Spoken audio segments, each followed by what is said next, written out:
to Amdat and what we are yet to do in the coming Kisanja. NRM oye! Mr. Chairman, in less than 10 minutes. NRM oye! NRM oye!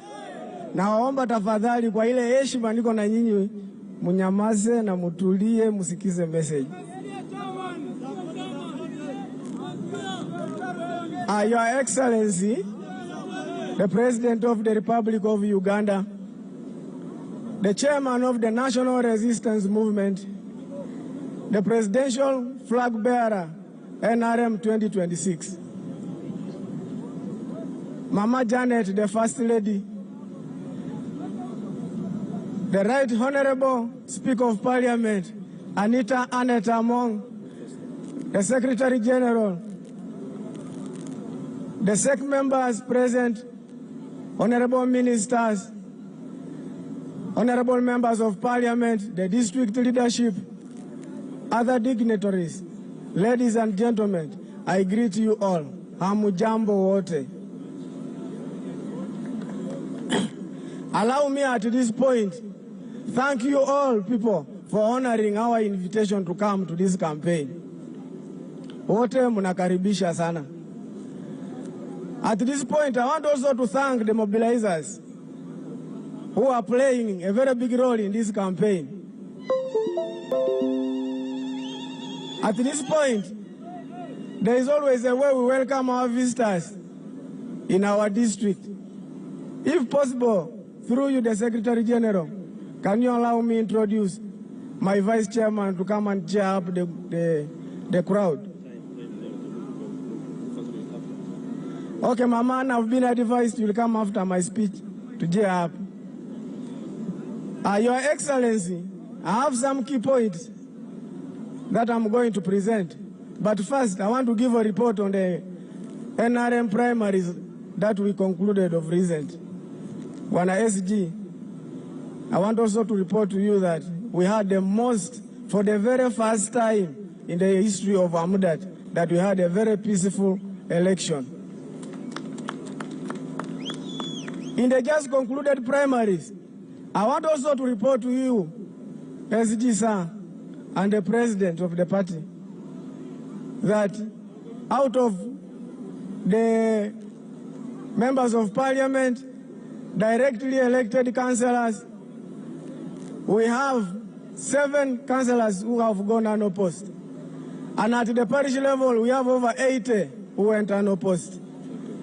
I want to be very brief that in Amudat, as a district, peace has been one of the key factors that has driven us to a certain direction, whereby you can see that we have achieved all the pillars of the NRM. And this one was initiated by His Excellency himself. I remember when I was in Morota High School, when the President came and he converged all of us, the students of all the Karamoja schools, at the Moringa Presidential Lodge. In that meeting, when we converged, the President requested us, the students, to go home and tell our parents to return the gun.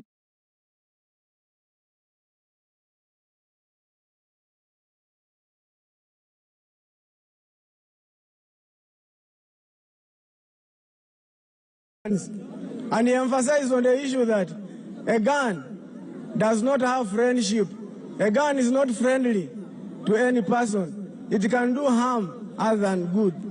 And for that case, there was one student who confronted the president, and I remember very well.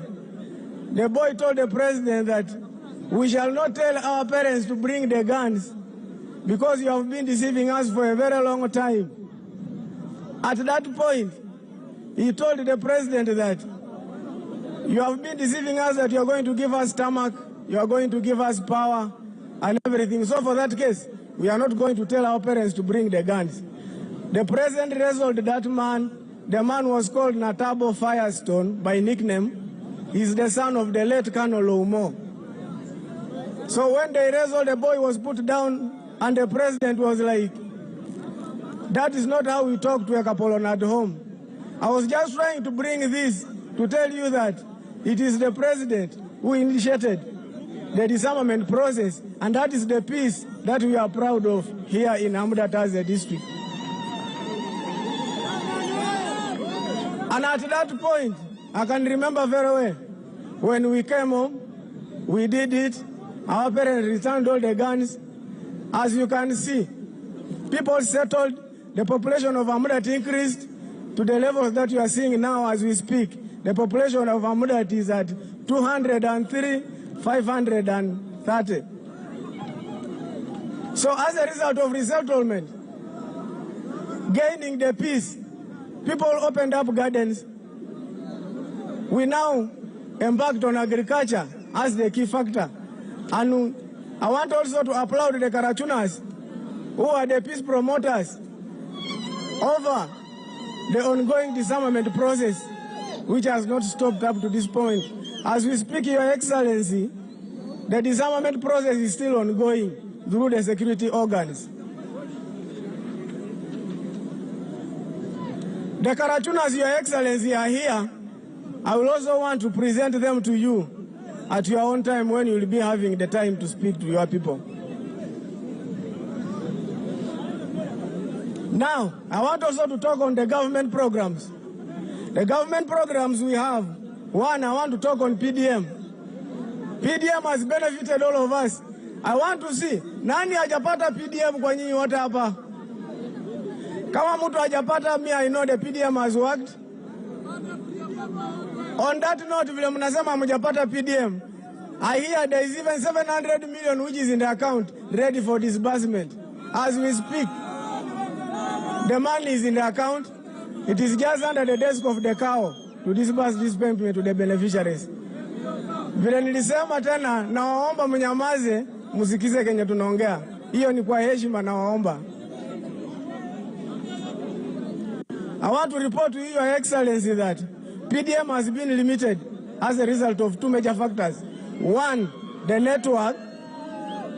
The network has been one of the major problems. In areas like Abiliep, Abiliep is one of the sub-counties whereby there is no network communication. So it becomes hard to handle the PDM program.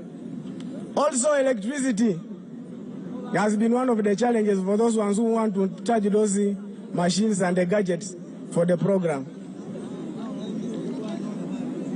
I want to also appeal or tell you people that every financial year, Your Excellency, the district has been receiving around 4.4 billion shillings per every district. For us, Amudat, since we have 44 parishes, we have been receiving 4.4 billion. Under Emioga program, it is also a government initiative. I want to report to you, Your Excellency, that out of the 18 circles which are recommended to receive this program, it is only 17 that have received the Emioga benefit. This one, I want also to report that there is one which is pending, but still their money is there, and that is the Taxi Association. There are also other programs like the Youth Livelihood Program, the web. The structures are here. We have the State House Scholarship. As we speak, Your Excellency, I can affirm to you that I was with the chairperson of the Industrial Hub students who benefited. Out of them, we have 53 who benefited, and the money has been disbursed into the Post Bank account in Moroto. And education, briefly and very fast.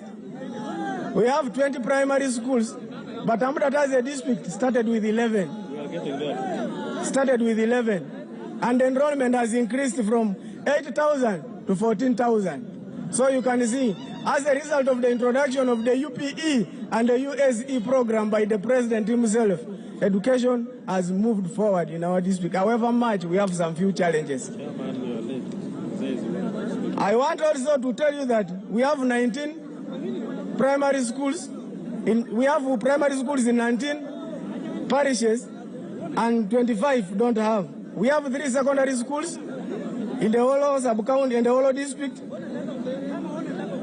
and one is ongoing. It is at the phase of construction, and that is Amudat Seed Secondary School in Alakas. Amudat sub-county, Amudat Seed Secondary School. Another challenge we have is the coding of the community schools, which are 8. I want to report to you, Your Excellency, that in Amudat as a district, it is said that every constituency should have at least a technical school. I want to say that for us in Amudat as a district, as a constituency, we don't have a technical school. We have never benefited from the students' loan. There are 3 functional secondary schools. The teachers also, I want to report to you, Your Excellency, that our teachers of Amudat, during the when this industrial strike, for us, our teachers continued teaching. They have never remained behind.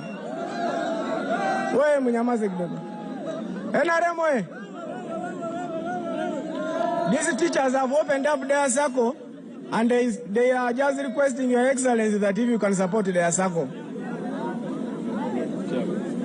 LS sectors, we have 9 government schools. We have 9 LS hospitals, whereby out of the 9, 7 are LS Center 2s that we are requesting the President to upgrade them to LS Center 3. Your Excellency, sir, allow me also to recognize the UPDF 53rd Battalion under the care of Olwayne, the CEO. The CEO has made the UPDF barracks to be friendly to the Wananchi. That is where we have been accessing free services from the UPDF barracks. Your Excellency, and electricity, out of the 11 sub-counties, we have only 2 sub-counties that have electricity. The remaining 7, because the 4 have power partially that are passing, meaning that we have 4, but 2 have fully. The other one don't have. Let me finish on agriculture. Water for production, we have Kaichom Dam, we have Nakonyen, we have also Kosike, which is in a dilapidated state. The dam has stalled since it was, and the contractors are nowhere to be seen. They just left the project like that. And agriculture, Your Excellency, I know, agriculture is the real economy. Amudat is the leading producer of maize in the whole region.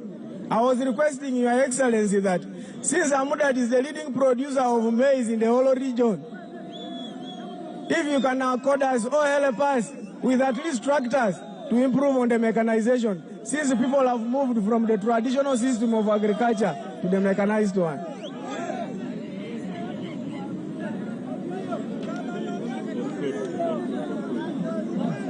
Energy sector, I've spoken about it. We have 9 sub-counties without electricity. I'm now concluding. Your Excellency, when you came for the PDM visit to Amudat, there were 4 things that were put under your consideration. 1, the degazetting of Naporokocha Game Reserve. Here you find that, Your Excellency, the other side of Pian was degazetted, but this side of Upe County was not degazetted. So we ask you to see how you can help and act on it because of the animal-human conflict. The school bus, Your Excellency, was one of the pledges that we presented to you. I'm just trying to make a follow-up on Your Excellency on how you are going to help us, because we have as a moment as we speak. Your Excellency, I want to conclude, because the rest that have not spoken due to time, you can refer to the memo. But to conclude, I want Your Excellency to tell you that Amudat, NRMOA, I want to assure Your Excellency that Amudat, we don't have opposition. We just have that in-house problem. And for that case, we are assuring Your Excellency that we are going to vote you 100%. And we are requesting that if we give you 100%, we want you to come and celebrate with us here in Amudat. So, Your Excellency, I want to conclude by saying we are going to vote you 100%. NRM oye! Flag bearers oye! Museveni oye!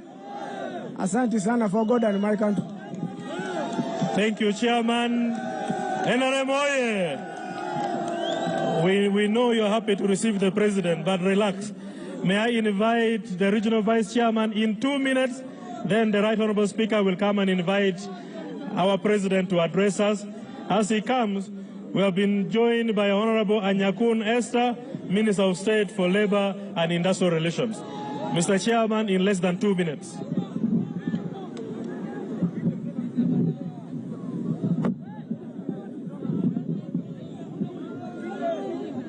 Thank you. NRM oye! NRM oye! Museveni oye! Mama Janet oye! Amudat oye! Kotido oye! Sere nyago mnaman. Your Excellency, the President of the Republic of Uganda, the NRM National Chairperson, NRM Presidential Candidate, Mama Janet, I want to take this opportunity on behalf of the people of Amudat to warmly welcome you to Amudat. Your Excellency, we want to say welcome back home. I'm happy to report to you that Amudat district is the bedrock of NRM in Karamoja. It is only Nabilatu that rivals Amudat in terms of giving you the votes. In 2021 general elections, Your Excellency, Amudat district was able to give you 97.5% of the votes. This was only second to Nabilatu, where we shall be tomorrow. Your Excellency, this just demonstrates that you are darling of the people of Amudat. You can already see even from the turn-up by the people of Amudat to come and listen to you is so overwhelming. This is very good. We thank you, our beloved people of Amudat, for the unwavering support that you are continuing to give our candidate, our president, His Excellency Yoweri Kaguta Museveni, and we appeal to you to continue giving such support so that we protect the gains together. Your Excellency, before you came, we, the leaders of NRM at national, regional, and district level, highlighted most of the achievements of the government under your leadership to the wananchi. So, therefore, we are here to celebrate the achievements of NRM together with the people of Pokot, and also we shall be hearing the highlights of the achievements of NRM over the years, and then also the highlights of the manifesto of the NRM 2026 to 2031. Otherwise, Your Excellency, it seems Karamoja is unanimously endorsing you because we have moved from Abim to Karenga to Kabong to Kotido yesterday in Moroto and now here. The message is the same. Every district is competing to push the percentage closer to 100%. And this one, the Karamojong are assuring you of this support. Your Excellency, this is just because of the peace. We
best area to celebrate the gains is Karamoja because of the peace that you brought to Karamoja.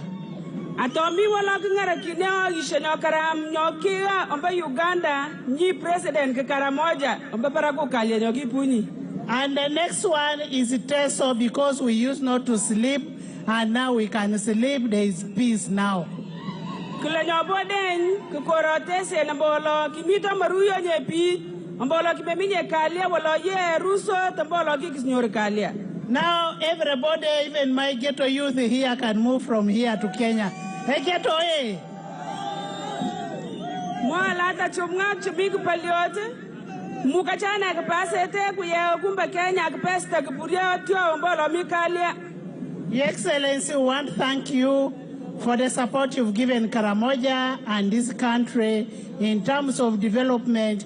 When you come, you find the road is very good, except some places where you have even put it in NDP4. Mwala serenyaman president ambolo tinikang nanye ye Karamoja suye le minga lakile ta choki kule nyokaram. Mi barabara de nyokaram ketekel goro sa jonga rinde choki kiraji nyinde mbolo ke sauni. Your Excellency, the manifesto you have for this country, Uganda, is the best manifesto because it caters for everybody in Uganda. Ni paitoin ngal choki tatanyile ye nyomba kora Uganda kengal chok karama choma minye changa nyomuga kitinyeto ambolo ngal choiga iputa sunat amba kora Uganda. Your Excellency, your people here are saying they will give you 100%. I now want to take this opportunity first to thank you for coming with the Mama. And as women of Uganda, Mama, we are very proud of you. Mwanyendele omakana takini yenyu tenyona ngalonchi na pikaku chimik mwala kumakeke kwa ninyi kureni la pai aksara nyiyo amba ishenyo karam no imiteni yetekal. And now I want to take this opportunity to invite you, Your Excellency, to come and speak to your Baskulu, who are very excited to see you. Museveni oye! NRM oye! I have not seen, put up your flags. NRM oye! Museveni oye! Your Excellency, please come and...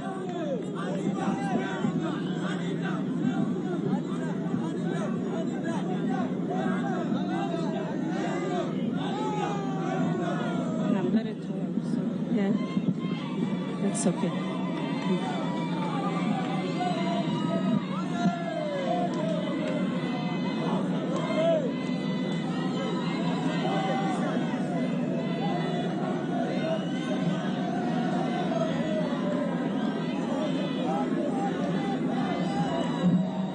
Osiola nyu bendera ni yim. Osiola bendera ni yim lapai.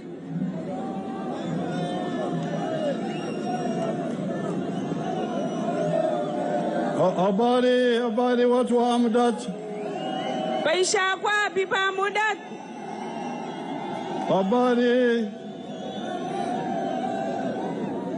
Habari watu wa Amudat. Baisha kwa bipa Amudat.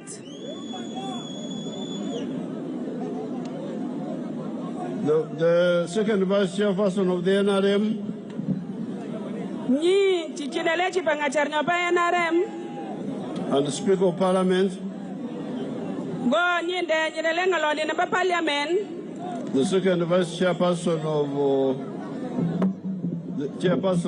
NRM Karamoja.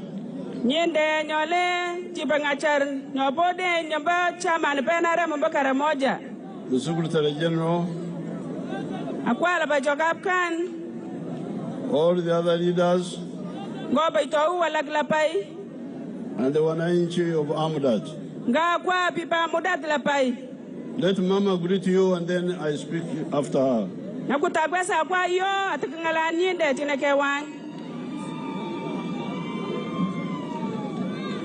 Amudat oye! Karamoja oye! NRM oye! Thank you so much. Serenyoman. Thank you for receiving the President and all the NRM members here in these great numbers. Saranyoman nabolo kapkana kwa tag President go pitch la paijope NRM apkana kwa kutwanyowo. Thank you for proudly voting NRM 100%. Saranyoman nabolo kule kwa NRM akwa la pai kupuria chinyonga tu. And we celebrate Amdat in particular and Karimoja in general for that vote. Kengaraki necha pipa mudat go pipa Karamoja la pai otireke tomuklano nyobolo kule kwa NRM people la pai. Therefore, I trust that even this time you will make sure that Amdat will vote 100% for the President and 100% for the whole lineup of leaders of NRM. Klenyona atomba paroinete pakulanete sobejalo pro NRM lenyae apurpika chila pai jinimite no chama NRM. NRM government is your government. Paita ne pa NRM ke paita itangwa. It has worked so hard to make sure Karamoja becomes peaceful like any other part of Uganda. Ombolo ki keseng paita pe NRM keswala mite nogoro Karamoja kalia amba Uganda la pai. So please make it your responsibility to make sure that everybody will vote so that we protect our gains in this country and take a qualitative leap for the whole of Uganda, including Karamoja. Klenyona, ambakula mi kungunai, apkana kula chama pa NRM la pai, akitikeri pangale chakarama ki kuisha, akitikepe parak amba Uganda ngongala kiletat. So that all those programs that are very important to Uganda, which have not happened yet, can then happen in the coming Kisanja. Glenyon tumalem nyu ngal jokarama joka kuisha ngocho tamanye kuisha komo kuisha tena ka kulu kwa baita inete omba pro indra gmige betay. God bless Amdat. Nyagusa endarorat kora modat. Thank you so much. Saranyoman.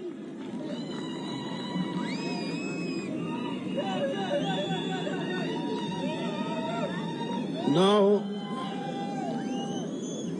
if you want to know that miracles are possible in Africa, you come to Karamoja and you come to Amdat.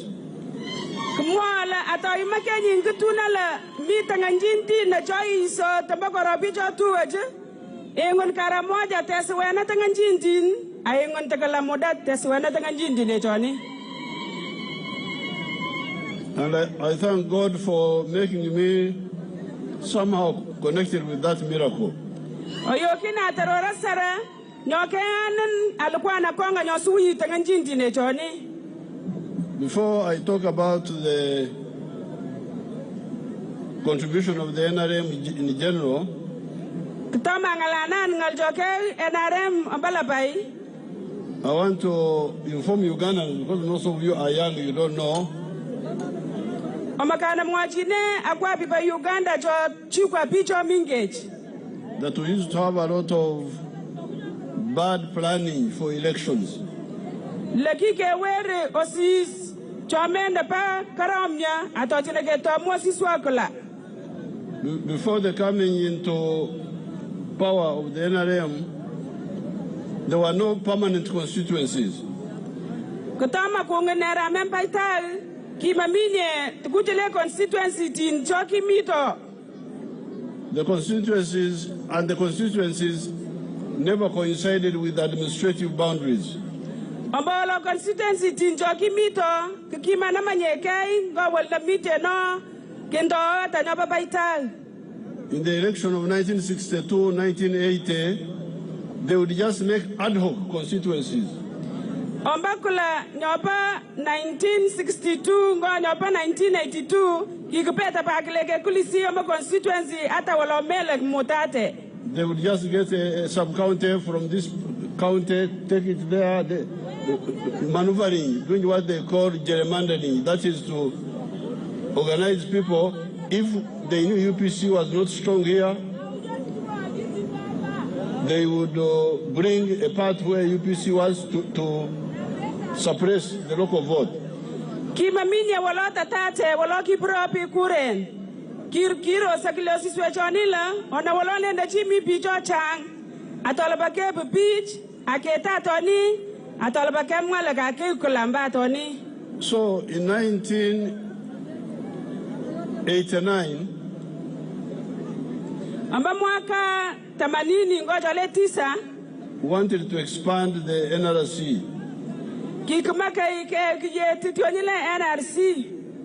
And I insisted that a constituency must be equal to a county.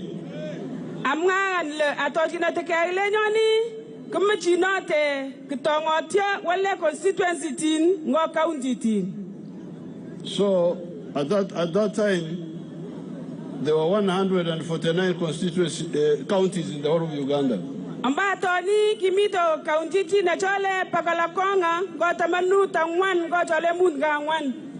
And something called Upe was one of them.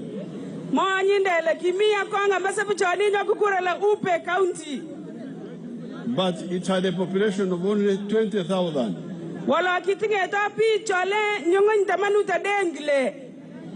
Some of the counties in the south, like Kotido, had 360,000 people.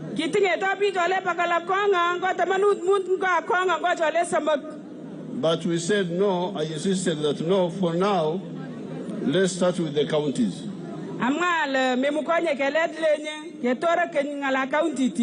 So that's how Upe became a constituency.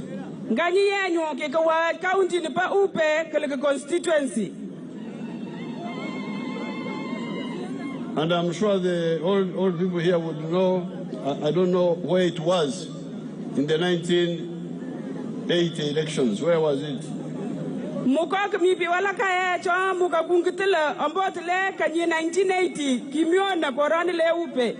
I don't think it was independent. But the population was 20,000.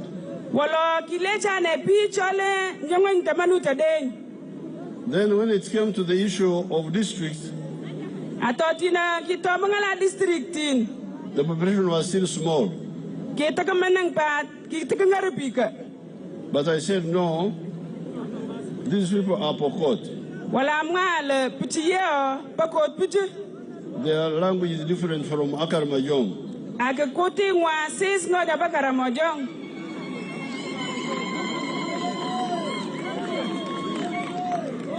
Let them have their small district and talk their Pokot there.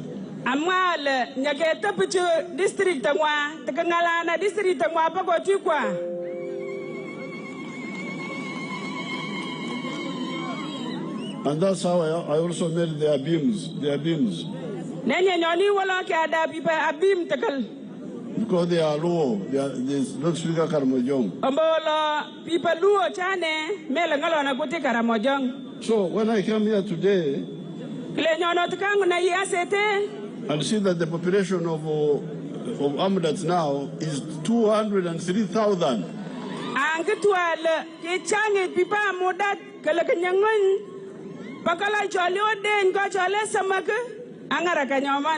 I say that this is a miracle.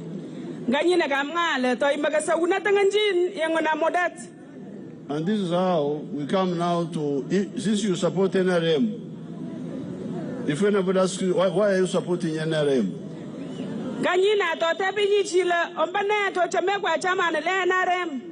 Answer him as follows. Tell him or her that in the manifesto of the NRM for 2026-2031, there are 7 contributions NRM has made to Uganda in the last 40 years. nyoba 2021-2026 ata tokiro sambaka nyisole tamanuta ngwan kikwe na rem ngaljo chang 2026-2031. 2026-2031. There are 7 contributions Uganda has made, NRM has made to Uganda in the last 40 years.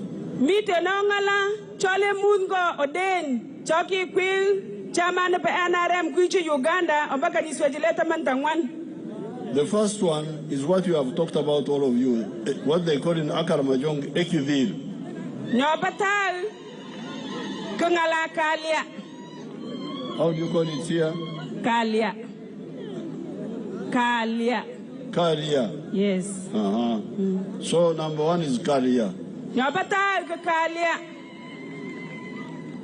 I heard the young chairman telling you how I was fighting with your people. Kalama kwa chairperson da nyonyi penare mwere mninga wewa yi wanaga mwawunda wala kipari ya itaipa ya nga beach. When you are determined to commit suicide. Atina kimiti na kimaka kuketa kei. By staying with the gun. Amba wala kia muna kitiole. I said no, I cannot allow my people to commit suicide. Ama nyula mawema nye kuketa kei chichoni. Because you are finishing one another. And some people are saying, no, Karamoja is different.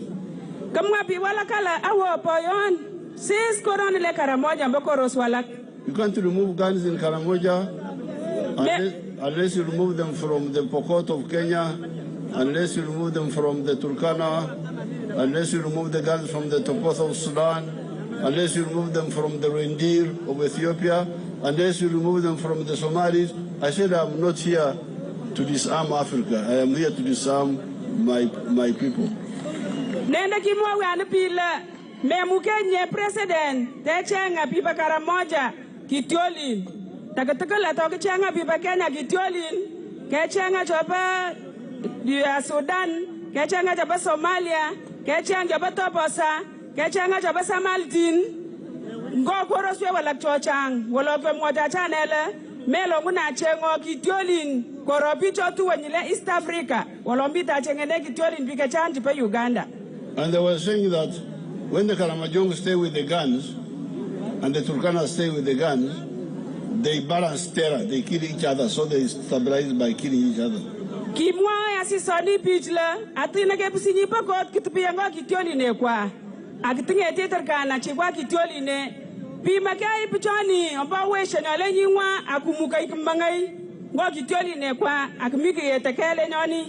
But then the question was, then why have a government? If that is the case, why have a government?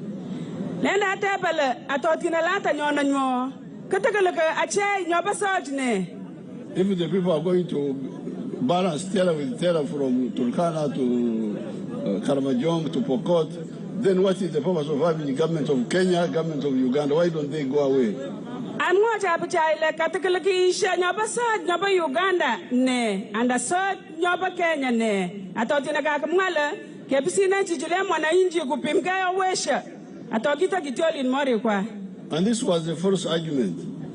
Ngalechonie kile kimale nyoba Putindan. Because in West Nile, there is always war in Congo, always war in South Sudan. But in West Nile, there is peace. Omba kora West Nile, mite no pariot wale Congo, go kareren waloni walo kitingeti people West Nile kaliangwa. And in Kasese Bunduwijo, there is always chaos in Congo. Atomba kumbe Kasese mite no sis pariot kumbe Congo walo kitingeti kaliangwa. So that's when I insisted that you bring the guns, I will protect you. Aleta na mwachi pichile kichengo pipa Karamojong anda pipa Karamoja kichengo kitioli. Against the Pokot of Kenya, against the Turkana of Kenya, against the Topotha. Chengo pipa Pokot, china big pariot ngo pipa Toposa anda Turkana chipa Kenya. Now, I was allowing the Turkana to come and graze cows in Karamoja. King Kitianyu la paile kwanai Turkana chopa Kenya kuyogi yake kwa kumba Uganda. But they killed my 3 people, my surveyor and somebody. Molo mbosi swechoni otukipka Turkana buyaki kyake kwa kumba Uganda. Mipi choki pi motoy tukun choki yon so chapa Uganda. Wala ko par Turkana chini chane. I banned them never to come back to Uganda. Kapara tol bagmilisha guya korengwa. Have the Turkanas come back? Kiti kumilisha Turkana nya? 3rd division. What Turkana wamesha rudi hapa? Mike tebala kimilisha Turkana ngat Uganda chaki kwana kuyogi yiki yake kwa? 3rd division iko wapi?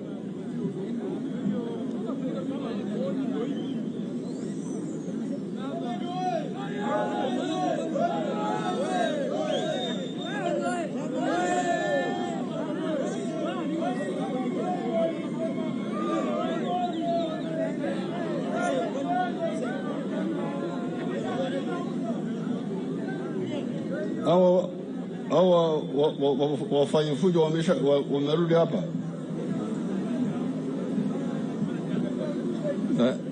Your Excellency, here we have a problem of two types.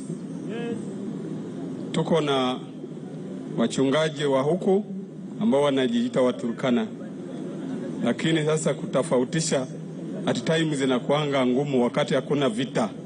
Wakipata matatizo ndio tunajua kwamba au ni Turkana au Pokot kutoka Kenya. But kwa sasa tulikuwa kwa amani, hatuwezi tukapata hiyo info kwamba kuna hawafanye fujo tena. Hawafanye fujo. Very good. Asante. Asante. Aya kamwaweri nyina kakukurla miteno kambalelia otina miteno kalia mengtune nyela kepka Turkana nya anda mapkanye mbolo mito kalia kor walo atotina kapka Turkana akchorsia inkutunyi nyula Turkana chane anda inkutunyi le pengine anapoko chapkona kumba Kenya walo atotina mikalia yogi yake kwa nyokarama mbinye kambalelia yenyo mito. And the Turkana still have a debt. They must compensate the lives of my people who are killed. Mo President wetarale to kemi anda to bitawo ke pipa Turkana pika chacha le samak chaki parchane ombo kumba marata. I told President Ruto that if these criminals don't have money, the Kenya government must pay. Kamwajan President Ruto le atome mukanya Turkana le pitch kwa pika chana da kuikisa ngo pika chana chaki parchane. Kumaka ikwe so nyoba Kenya kisembe bichoni. Because you know the Banyankore believe a little bit in the law of Moses. Ambolo monyi ndele bichilenya angolen riba kirurut pa Musa kite. An eye for an eye, a tooth for a tooth. Nya kimoi kirurut pa Musa la atora pa kenyichi lalap kane iwa irapak lalap kenyi nangane. If you kill a member of our clan, we must also pay revenge. Atotina ka unyichi nyoga kila matikal wenyi ga kala itioni ni china nyende. If you don't want revenge, you come and we have peace. We call it Okaraba, to have a blood settlement. Atotina mecha menye kupkona pika changu kai kisango pika kwa ingunyunyinde tekengalane na walogimu kai keunda kisanjona. So the Kenya government will pay for the families who I will perform a ceremony in Moroto here with Mr. Ruto after the election. We don't have time now, but we'll come and perform a ceremony. My president le atirike mucha siasa nete go kula nete lasema ngunan go President Ruto nyipa Kenya akeacha ishononi anda ichononi pawa kuno anda iatakisen amba marata. For the Kenya government to pay the lives of our officers who died. Tamanyel nyo kumusod nyoba Kenya kuikisa mbabichina kikitu. And for the elders to cleanse the blood of the people who died. Atakumunyo pa ichapa korononi kutlil kisanjina kikamalta amba koronini. And the bishops and the sheikhs will also come in and contribute. Komunyo asisana netakal askofun chile bishop tin go sheikh katakal kisauchi akuyel ngaletoni lapay.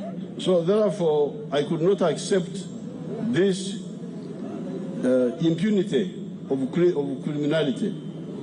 Moala ki mocha manye gaitiona kunga kulitari pa gaitiona kamite notal. So now we have career. You say career? Yes. Mia nyokalia ki kesikalia ye. We have career now. Kitengeti kalia asete. Now after career, that's a contribution by the NRM. Otina ke mucha kalia nyina ke singa so nyoba NRM. Not only in Karamoja. Melo ba Karamoja ongit. In northern Uganda, border with Sudan. Omba wal nalepa do Uganda nyina rika kengo Sudan. In the West Nile. Omba wale West Nile. In the Rwenzori Mountains. Omba Rwenzori. In Kisoro with the Congo. Ngo wale Kisoro wal narika kengo Congo. There is peace everywhere. Mite no kalia koro swecho ni lapai. That's contribution number one. Nyoni kuisha nyokaram nyoba chama NRM go paita itani. The second one Nyobodeng is what they call in Akaramajong, Actopol, Aquap. Kenya kukurai le Nini maendeleo. ke chikor ngalakiletat. How do you say it? Ngalakiletat. Ngara. Kiletat. Ngara ki. Letat. Letat. Yes, ngalakiletat. Now that one is Ngara ki letat. Ngalakiletat. Maendeleo. Maendeleo. Ngalakiletat choni. In English you say development. Moi ke chambata ngalakiletat kile. Now this development has two parts. There is economic infrastructure.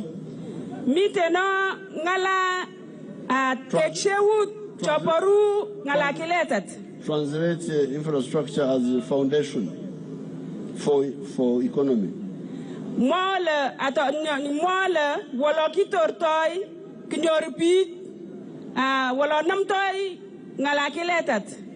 Now, here you have the roads.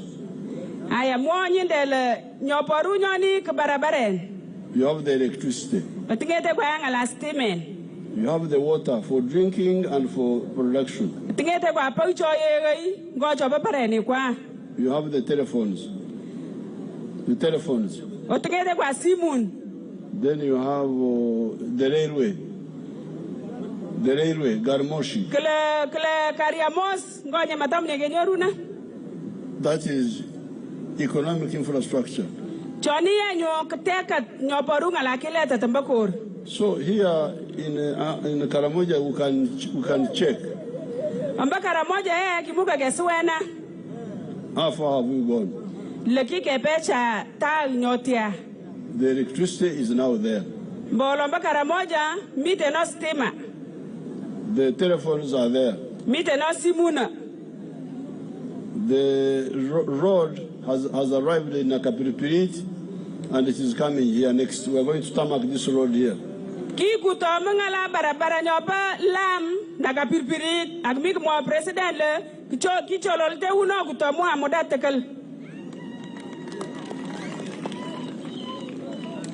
With water, which is very important for Karamoja, I was looking here. This is all a file about Amadat, this one here.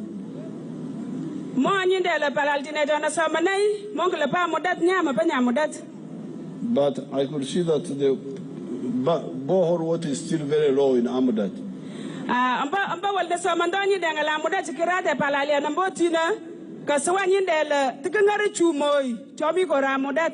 It is only 18%.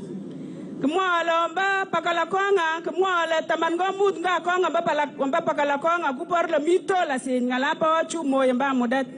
Minister of Karamoja must find out what is the problem.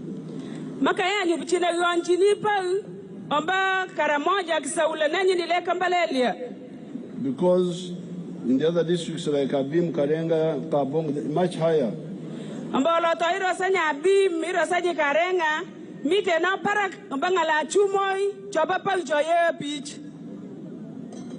That is on the borehole water. But on the other water, Walomba pa walaka. There is some work. Mite no ngala damtin. There is one solar powered irrigation system completed at Kotido. Mite no dam no ki kapal walaglenda Kotido. And you can see the Kokota moving. You can see that house there. There is solar power there. Money that is we and the people got to go toy. Ambolo when they meet no chana ye, will need your chini pay chini. So we have power from Jinja, but also people are beginning to know that we can use the solar power. Here, you can see there. Pay cha meet no ginger, aquato capa ginger. Kimuka ke paisha pay cha ethical kungaraka papa coronete, will namatom your gungitu beach. But now there is irrigation at Kotido, powered by solar. Walomba ye, kiketa wale Kotido, pal, choba solen.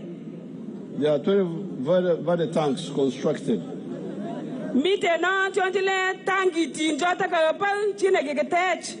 And 2 wind-powered obstruction systems installed. I don't know what that's wind-powered. Yes, this is wind-power.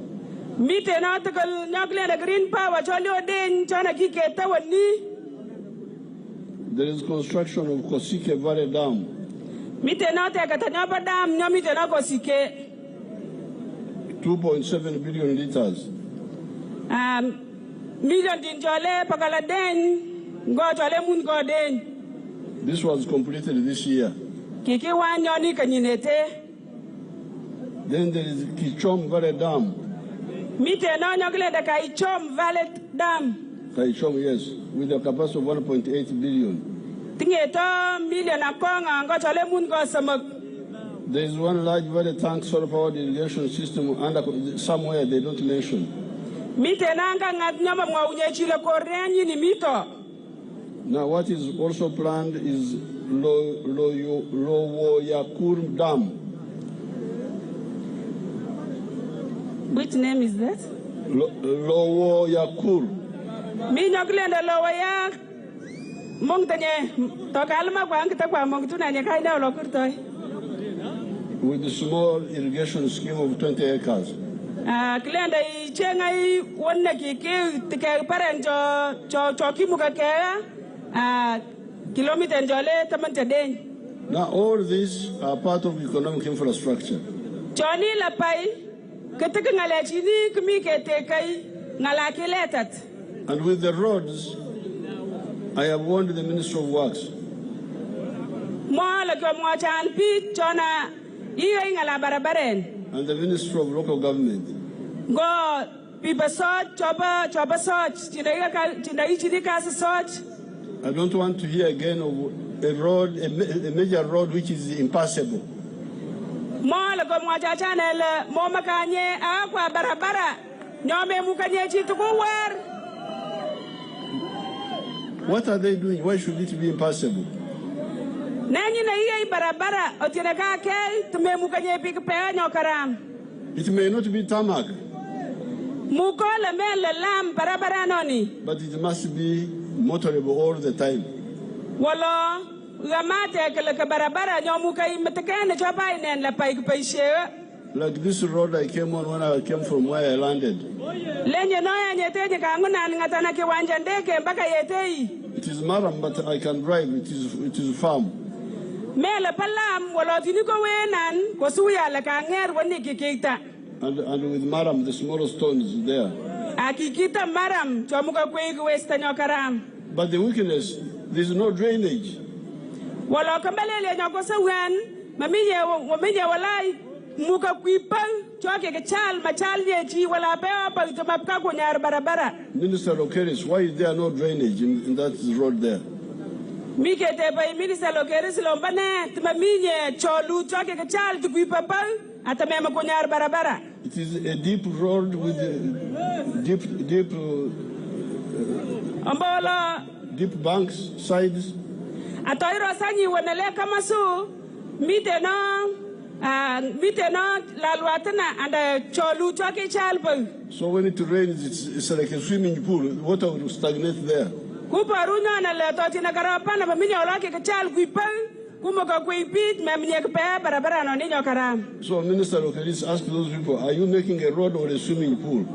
Mikete be Minister Lokeris le minyige barabara nya and I minyige waloktambulo pa. Why not put drainage? What is the problem? Nenyi na machola nyechi barabara kamas kumukuipal temanyar barabara. So this game will stop. The one of road is impossible, it will stop. Monyi ndelo mwachi na alpichiye barabara ndle. Makai aga barabara galga walok peste o wala mela walok wiro pa ile ata wiro ding balalwa. Now regarding the second category of infrastructure, second category of career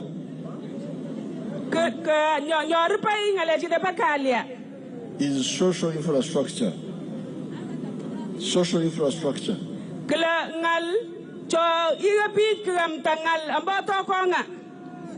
Meaning schools and health centers.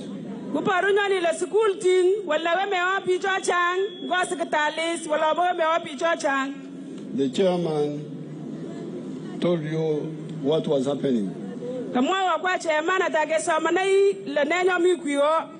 The plan is to have one primary school per parish and one secondary school per sub-county.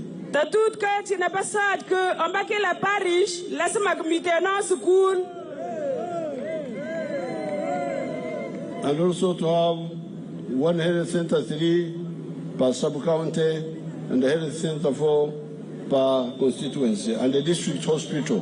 Health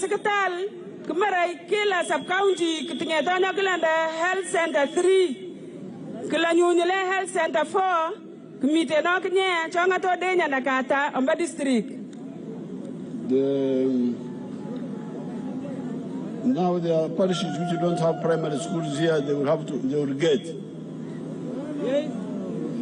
There are parishes which don't have primary schools, government primary schools.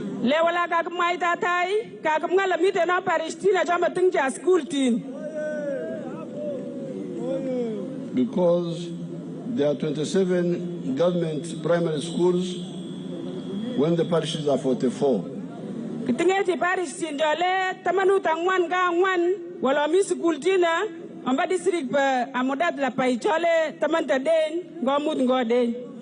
The secondary schools are 2. Secondary school but the sub-counties are 11.